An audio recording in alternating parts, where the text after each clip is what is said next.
Sorry செய்யாமல் of பண்ணிட்டேன் cut பண்ணுறதுக்கு பதிலாக. இப்போ இருக்கும் சரிங்களா. இப்படி ஆயிடுச்சு. இப்படி இப்படி இப்படி இருக்கிறது இப்படி ஆயிடுச்சு. ஆனாலும் பார்க்குறதுக்கு 10 பைக் காட்டை எந்த கேஸ் தெரியுது பாருங்க. மாதிரி மாலையை போட்டாச்சு. இன்னும் என்னென்னா நம்மளோட ஃப்ரண்ட் டயரில் ஒரு பெரிய பிரச்சனை ஆயிடுச்சுங்க. இங்கே தானே பார்த்தேன். என்ன சொல்லுவாங்க, ஸ்போக்கு என்னவோ உடஞ்சிச்சுன்னாங்க. என்னன்னு தெரியல. இது என்னன்னு சொல்லுவாங்கன்னு கொஞ்சம் நமக்கு கமெண்ட்டை சொல்லுங்க கைஸ்.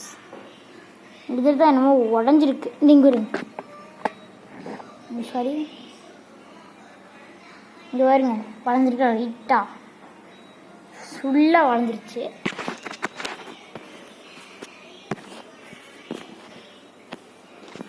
அங்கே தனியாக இருக்குது, இங்கே தனியாக இருக்குது. ஆக்சுவலி ஒரு கதைங்க, அடுத்த வீடியோ சொல்கிறேங்க. பாய்.